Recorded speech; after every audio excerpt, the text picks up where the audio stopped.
Hi, everyone. This is David, and welcome to the end of week two, this important transition week. This is really the first week in which you've had some major content that is a part of this course in professional business and technical writing. And this week starts you off with some really basic things. The first thing I wanted to talk about was the thread that you did on audience analysis. Now, you did that thread for two reasons. The first reason is that you have been, for many years now, a student, and obviously a successful student now that you're in this advanced level course. I bet most of you are getting ready to graduate. Congratulations. However, having been a student all those many years, have taught you to write very well for a professor in academic writing style format. However, as you're learning in this course, it requires you to write in a professional business and technical writing format. Now, a lot of you already have a good bit of experience in doing this because you are full-time professionals. So all that we're really doing in this course is making you more aware of business and technical writing principles, giving you some more tools for your kit bag to help you carry out that awareness in the workplace. The first thread that I want to look at is this audience analysis thread. So let's go ahead and take a look at it. Up first is Taylor Tremaine. And the reason I brought hers up is that it is very, very good. First of all, she does a great job on making a clean table inside of Leo, which is hard to do, many of you found. And by the way, uploading attachments for these design type of assignments is perfectly okay.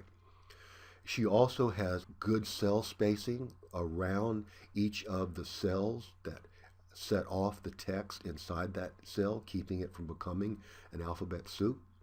So she has good information, good cell spacing, and she also has a good something else that a lot of you had problems with. And so this is going to be one of your first lessons as a professional business writer that a majority of you need to learn in this class. And that lesson is parallelism. Parallelism is the concept that whenever you compare things or whenever you put things in a list, those things must be expressed in grammatically similar structures. Now, since you're comparing two things, the language that you use for that comparison or contrast has to be similar. Let's take a look at Taylor's. First, under purpose, academic writing, she writes, to demonstrate the mastery of course material and to receive a grade.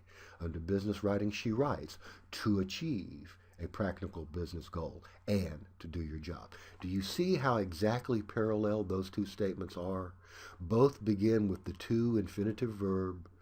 Both have a comma in the middle separating the two things. Exactly parallel, as is the next one. Look at audience academic writing. The professor who judges and grades the writing. Business writing. A variety of audience, comma, both known and unknown. Again, Taylor is being perfectly parallel. However, look at duration of use under academic writing. Only exists for as long as the semester before it is deleted. That is a grammatical phrase. It is not a complete sentence. But look under business writing duration of use. Once it has been created, it is permanently stored and is connected to the writer's name as well as the organization. So, under duration of use, academic writing, she has a phrase. Under duration of use, business writing, she has a complete sentence. She needs to make either both phrases or both complete sentences in order to be parallel. For example, if she wants to make both phrases, she could say academic writing, duration of use, only exists for long as the semester before is deleted. Then she would change the business writing duration to a phrase. Once created, permanently stored, and connected to the writer's name. So now she's made both of them phrases, and they are parallel. Let's look under format, and you'll see that she does a great job with parallelism. Academic writing format, essay with reference list at the end. Business writing format, many different formats. Same thing with academic writing knowledge. The writer is still learning. Business writing knowledge. The writer is supposed to be the expert. Academic writing style of writing, impersonal and passive. And then look what she does. She violates parallelism by switching to the imperative. Shut the door, get out of the chair, turn on the light. She switches to the imperative, saying avoid using first person, when she should have says avoids using first person, to keep out of that imperative mood, that second person. So she has only 2 violations of parallelism. But now that she's more conscious, I bet you that I will never see from Taylor Tremaine again a violation of parallelism. Let's take a look at the next one. Now, the next one is by Bethany Causey, and I wanted you to look at it for the following reasons. One, that she does a good job with using contrast and color. If you look on the left-hand column, she uses what's called a knockout. A knockout is when you reverse the color or the type with the background. So instead of having dark type on a light background, she's got light type on a dark background. And she maintains that for that column of differences. What does that do? That brings my eye immediately to that column, and I know exactly that it is different than the 2 textual columns. Notice that she also uses the alternating light blue with white colors to help my eyes distinguish further between the different rows of the table. And the third thing to notice is that she's got a good bit of cell spacing around the text in each cell to help make that text more clear, more distinct to the eye, and avoids the alphabet soup. We didn't even mention that Causey also has some very good information.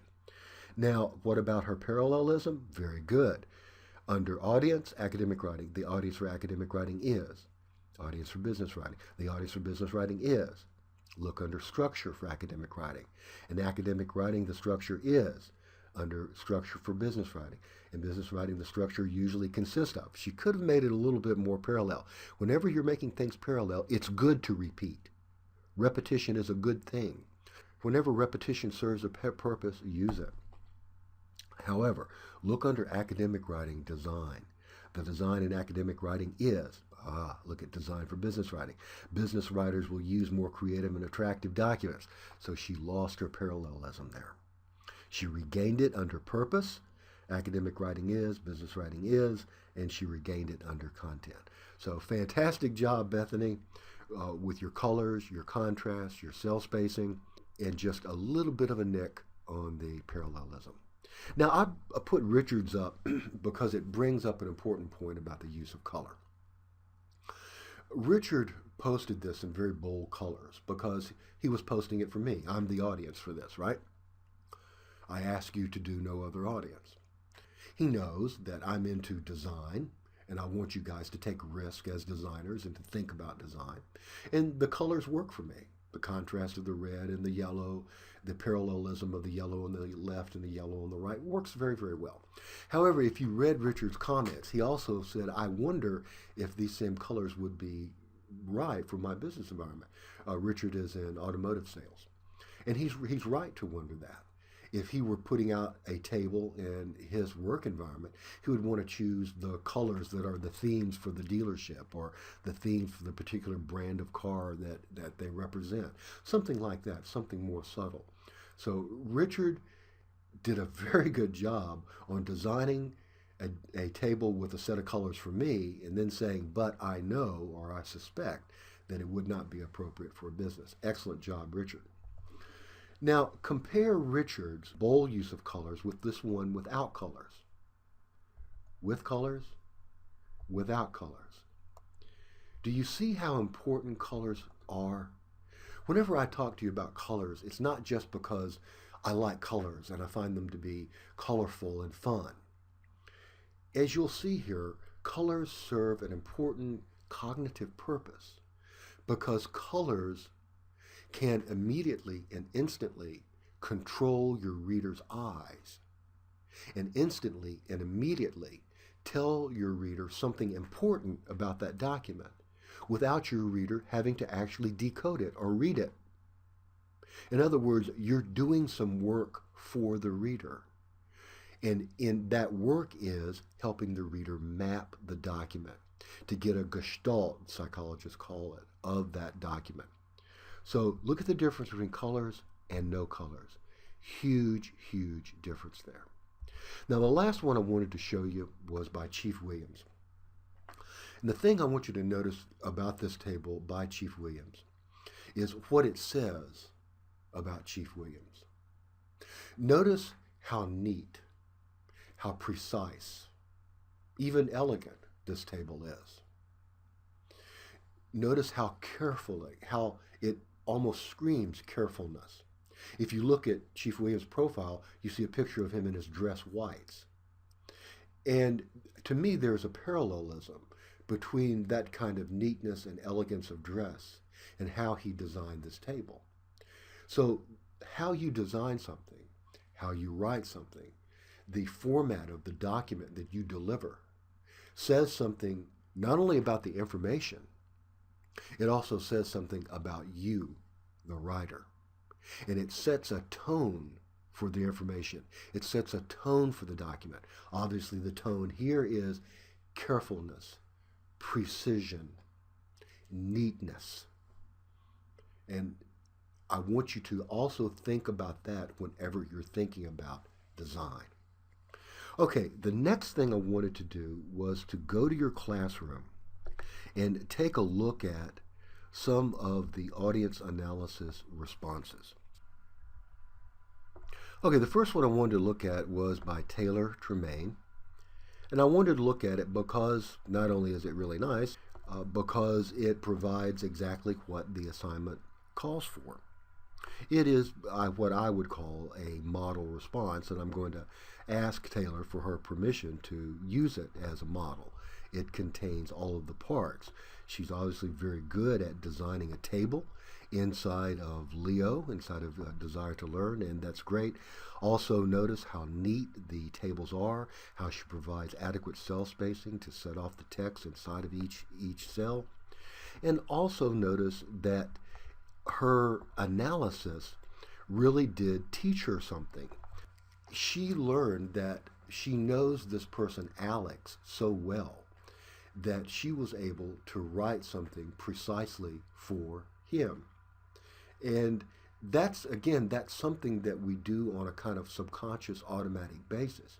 But now that Taylor has done this analysis of it, I bet that she's going to be more aware of the fact that she's switching from an audience like Alex, whom she knows so well, to someone else. Now the next one I wanted to look at is by Richard. Again, Richard has done a great job with the layout of his chart. It looks great. It's easy to read. The colors are well controlled here. He's definitely doing something for a business environment here. But the reason I wanted to focus on Richard's is look at what he writes in his final analysis. I was not on target the way I wrote the email. I think I should have written the email as a business memo. The email looked too formal and not business professional. I think he meant informal there, or it looked like a odd combination of the informal email and the more formal business memo. So this is an example of how someone reflected back on something that they wrote and realized that had they done an audience analysis like this, that they probably would have chosen a different format. So this is, again, an example of how these are real tools to be used in the real world and not necessarily just school exercises. I also wanted to look at April Marinos. April has learned something very important in school, and that is expectations. Now, as a teacher, you know this already, a teacher as an audience. A teacher is someone who sits down and grades a great many students all at once. That's one thing to keep in mind. Another thing to keep in mind is that whenever a teacher gives an assignment, the teacher has in mind a model or a kind of perfect response that the teacher wants back. Sometimes the teacher shares that with you in the form of a rubric, or like I do with models written by other students. But regardless of whether or not they share it, they still got one up inside in their head. And it's your job to meet that expectation. So that is true not only for instructors, it's true for any audience member, that whenever they come to your document, or they come to listen to you, or they come to a meeting, their head is full of expectations. And it's your job to fulfill those expectations. One of the things that April has done so well here is that she knows how teachers grade. And so first she told me the part of the assignment that she was going to reply to, what are the 3 most important audience tools, and then she gave it to me. Then she told me again the part of the assignment that I was looking for, copy and paste a sample, and then she gave it to me. So April is a very savvy student. She knows of the time pressure that instructors are under to get things graded, and has used her formatting to help instructor do that. I don't know if she did that consciously or not, but from now on, I want her to do it consciously and you to do it consciously as well. Okay, last one to look at is Jennifer Johnson. I wanted to look at Jennifer Johnson's because of what she discovered in her analysis. First, let's look at this memo. She's writing to Bonnie Grooms, and I want you to look at how short the paragraphs are. I want you to see that there are as many bulleted lists as there are paragraphs too, and I want you to notice that the title of each list is set off in boldface. In other words, Jennifer has used formatting very, very well to chunk this document. Why did she do that? Read her analysis and you find out why. After 5 years of working with her, Bonnie, I know from experience that my chief prefers emails that are straight to the point and in bullet or numbered format whenever possible. I know she loves formality when addressing another person in writing. So, this is an example of someone, Jennifer, knowing not only her audience well, but knowing exactly how to format her document to meet the preferences of that audience. It even comes down to having lists and having bullets. Now, I will point out that Bonnie Groom's preferences for straight-to-the-point writing, for having lists in conjunction with short paragraphs, just so happens to be the prevailing preferences for professional business writing today. And so I want to leave you with that thought, that what we're doing in this thread and throughout this course is becoming more conscious of things that you're already doing as professional business writers. And if you work and you get paid and you write while you're getting paid, you are a professional writer, whether you want to be one or not. And so one of the things that you can do is become more conscious of your writing as a professional. And the second thing that you can do is to add more tools to the kit bag, add more tools to the tool bag, add more tricks to the magic bag that you can pull out of the hat.